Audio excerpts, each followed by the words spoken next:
Hello बच्चों, स्वागत है आप सभी का हमारे इस प्यारे से प्लेटफॉर्म पर, जहां पर बंसल क्लासेस आप लोगों के लिए लेके आया है एक धमाकेदार सेशन, जिसमें हम लोग हमारे स्कूल सिलेबस के साथ साथ बोर्ड एग्ज़ाम एंड ओलंपियाड्स की भी प्रिपरेशन करने वाले हैं, जिसका नाम है फाउंडेशन क्लासेस। फाउंडेशन मीन्स क्या होता है? फाउंडेशन मीन्स होता है हमारा बेस। और आपने एक लाइन तो सुनी होगी, जितना स्ट्रोंग हमारा फाउंडेशन होगा उतनी ही स्ट्रोंग हमारी बिल्डिंग होगी।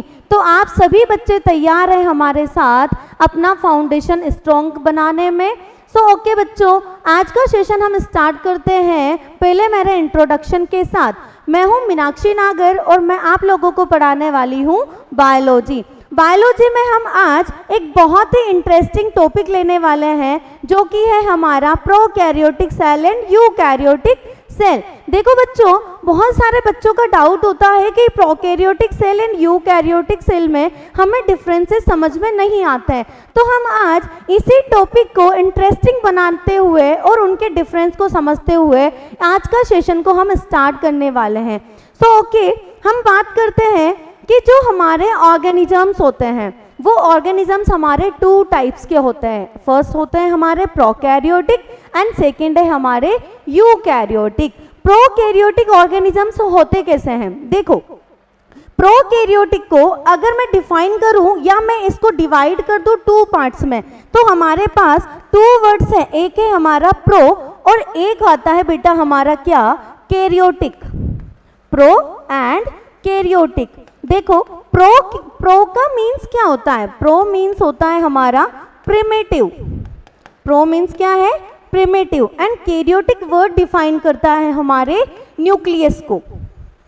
कैरियोटिक वर्ड डिफाइन करता है हमारे न्यूक्लियस को। तो यहाँ पे देखिए बच्चों, pro means primitive, primitive type का। तो आपको इसे लर्न कैसे करना है? P means primitive, P means prokaryotic, या फिर पी ही हमारा क्या होता है? पुराना। यानी कि पुराने टाइम के जो ऑर्गेनिजम्स थे वो कैसे थे? हमारे प्रिमिटिव, जिनमें न्यूक्लियस था। ठीक है, तो प्रिमिटिव न्यूक्लियस का मतलब क्या है कि उनका न्यूक्लियस जो है वो वेल डिफाइन नहीं था या वेल ऑर्गेनाइज्ड नहीं था। ठीक है, एंड नेक्स्ट हम बात करते हैं यूकैरियोटिक ऑर्गेनिजम्स की। इसको भी हम टू पार्ट्स में डिवाइड कर दें। देखो, you means and karyotic means. You means होता है बेटा ट्रू, यू मीन्स होता है ट्रू, एंड कैरियोटिक मीन्स किसको डिफाइन कर रहा है हमारा? कैरियोटिक मीन्स हो गया हमारा न्यूक्लियस।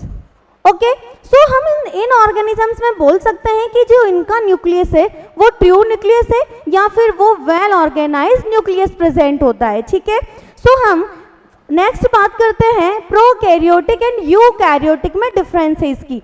देखो, फर्स्ट जो हमारा डिफरेंसेस होगा वो क्या है? Very minute in size. यानी कि जो प्रोकैरियोटिक ऑर्गेनिजम्स होते हैं या जो प्रोकैरियोटिक सेल्स होती है, उनकी जो साइज है वो कैसी होती है बेटा? बहुत ही स्मॉल साइज होती है। और यूकैरियोटिक की साइज कैसी है हमारे पास? लार्ज साइज, जो कि हमें इजीली नेक्ड आई से भी दिखाई देते हैं। बट जो प्रोकैरियोटिक सेल्स हैं वो बहुत स्मॉल साइज होने की वजह से हमें नेक्ड आई से नहीं दिखाई दे रही है। नेक्स्ट है हमारा nuclear region not surrounded by a nuclear membrane. जो हमारी सेल का न्यूक्लियस है, न्यूक्लियस बेटा डबल मेम्ब्रेन बाउंड होता है। ठीक है, तो प्रोकैरियोटिक में हम बोल रहे हैं कि न्यूक्लियर रीजन जो है वो न्यूक्लियर मेम्ब्रेन से सराउंड नहीं है। और इस टाइप के न्यूक्लियस को हम क्या बोलते हैं? न्यूक्लियोइड। क्या बोलते हैं? न्यूक्लियोइड। ओके, और यूकैरियोटिक में क्या होगा? Nuclear material surrounded by a nuclear membrane. जो हमारा न्यूक्लियस है वो मेम्ब्रेन से सराउंडेड होता है। ठीक है, नेक्स्ट हम बात करते हैं कि जो प्रोकैरियोटिक सेल्स होती है उसमें सिंगल क्रोमोसोम्स प्रेजेंट होता है, बट जो यूकैरियोटिक सेल्स है उनमें more than one chromosomes present होते हैं। और आप लोग ये क्रोमोसोम्स वाला जो जेनेटिक्स में पढ़ोगे तो आप उसमें पता ही होगा, जैसे कि अगर हम ह्यूमन की बात करें तो हमारे पास 23 ऑफ पेयर क्रोमोसोम्स प्रेजेंट होते हैं। तो हम भी क्या है? यूकैरियोटिक। तो हुआ ना हमारे पास भी वन से ज़्यादा क्रोमोसोम्स। ओके, नेक्स्ट पॉइंट क्या हो गया, न्यूक्लियोलस एब्सेंट। प्रोकैरियोटिक में न्यूक्लियोलस एब्सेंट होता है, यानी कि अगर न्यूक्लियस ही वेल ऑर्गेनाइज नहीं है तो कहाँ से हमारे पास न्यूक्लियोलस प्रेजेंट होगा, तो इसमें क्या है, न्यूक्लियोलस एब्सेंट होता है। और हमारी जो यूकैरियोटिक सेल्स होती है इनमें न्यूक्लियोलस प्रेजेंट है। नेक्स्ट पॉइंट देखिए, membrane bound cell organelles are absent. हमारे जो और भी सेल ऑर्गेनल्स होते हैं जो कि सिंगल मेम्ब्रेन या फिर डबल मेम्ब्रेन बाउंड ऑर्गेनल्स होते हैं वो हमारे प्रोकैरियोटिक में एब्सेंट होते हैं। लेकिन अगर मैं बात करती हूँ यूकैरियोटिक की, तो हमारे पास जो मेम्ब्रेन बाउंड ऑर्गेनल्स है वो प्रेजेंट होते हैं। ठीक है, प्रोकैरियोटिक सेल्स में सेल डिवीजन फिजन या फिर बडिंग से होता है, और फिजन और बडिंग जो है वो किसका पार्ट है, हमारा असेक्सुअल रिप्रोडक्शन का। असेक्सुअल रिप्रोडक्शन यानी कि इसमें वन पेरेंट सेल ही डिवाइड होके अपने न्यू डॉटर सेल्स का फॉर्मेशन करती है। तो इसमें जो सेल डिवीजन होता है वो हमारा फिजन, बाइनरी फिजन आपने अमीबा में देखा होगा, एंड जो बडिंग होता है बेटा, जैसे कि हाइड्रा में एक बड फॉर्म होती है और बड से फिर क्या बन जाता है, एक नया ऑर्गेनिज्म बन जाता है। बट अगर हम कंपेयर करें हमारे यूकैरियोटिक सेल्स हैं, तो यूकैरियोटिक सेल्स में सेल डिवीजन बाय माइटोसिस और मियोसिस, जो सेल डिवीजन होता है या जो न्यू डॉटर सेल्स का फॉर्मेशन होता है वो किससे होता है, हमारे माइटोसिस और मियोसिस से। ठीक है, अब हम देखते हैं कि प्रोकैरियोटिक एंड यूकैरियोटिक के एग्जाम्पल्स क्या हैं। तो प्रोकैरियोटिक सेल में हम बैक्टीरिया को देख सकते हैं, और यूकैरियोटिक सेल में हमारे पास प्लांट्स एंड एनिमल सेल्स आती है बेटा। ठीक है, तो ये जो प्लांट और एनिमल सेल्स हुई वो किसका एग्जाम्पल है, यूकैरियोटिक सेल का। एंड जो बैक्टीरिया है जिसे हम नेक्ड आई से नहीं देख सकते हैं, बहुत सारे बैक्टीरिया हमारे लिए हार्मफुल भी है, बहुत सारे बैक्टीरिया यूजफुल भी होते हैं। और देखा ही होगा आप कर्ड खाते हो तो कर्ड में हमें क्या बैक्टीरिया दिखते हैं क्या, नहीं दिखते हैं, यानी कि वो क्या हो गए, प्रोकैरियोटिक। और उनकी साइज कैसी होती है, बहुत ही स्मॉल साइज होती है। ठीक है, देखो हमने बात की थी कि हमारे पास मेम्ब्रेन बाउंड ऑर्गेनल्स नहीं होते हैं प्रोकैरियोटिक में, और यहाँ पे सेल ऑर्गेनल्स के नाम पे हमारे पास राइबोसोम्स आप लोगों को दिख रहा होगा, ये प्रोकैरियोटिक एंड यूकैरियोटिक दोनों में ही प्रेजेंट होता है, जो कि प्रोटीन सिंथेसिस का वर्क करता है। क्या वर्क करता है, ये प्रोटीन सिंथेसिस का वर्क करता है। ठीक है, सो हम नेक्स्ट बात करते हैं कि हमारी जो यूकैरियोटिक सेल होती है, ये यूकैरियोटिक सेल में हम एनिमल सेल्स को इंक्लूड करते हैं एंड हम प्लांट सेल्स को इंक्लूड करते हैं। तो ये वाली स्ट्रक्चर जो है ये है हमारी एनिमल सेल की एंड ये है हमारी प्लांट सेल की। ठीक है, अब हम इसमें animal cell and plant cell दोनों में डिफरेंस देखने वाले हैं कि दोनों में क्या डिफरेंस होते हैं। तो बेटा अगर मैं फर्स्ट डिफरेंस की बात करूं तो सेल वॉल क्या होती है, आउटर मोस्ट कवरिंग जो कि रिजिड होती है एंड प्रोटेक्शन का वर्क करती है।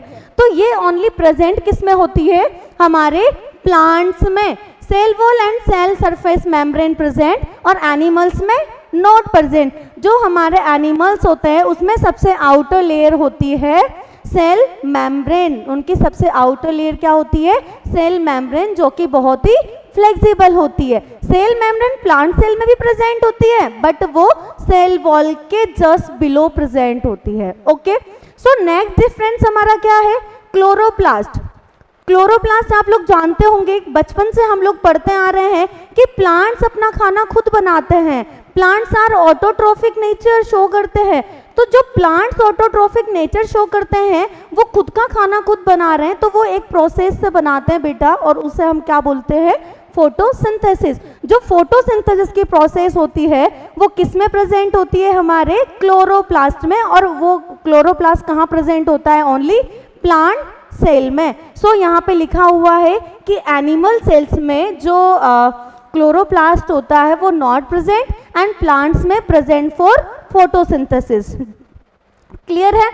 नेक्स्ट हम बात करते हैं कार्बोहाइड्रेट स्टोरेज।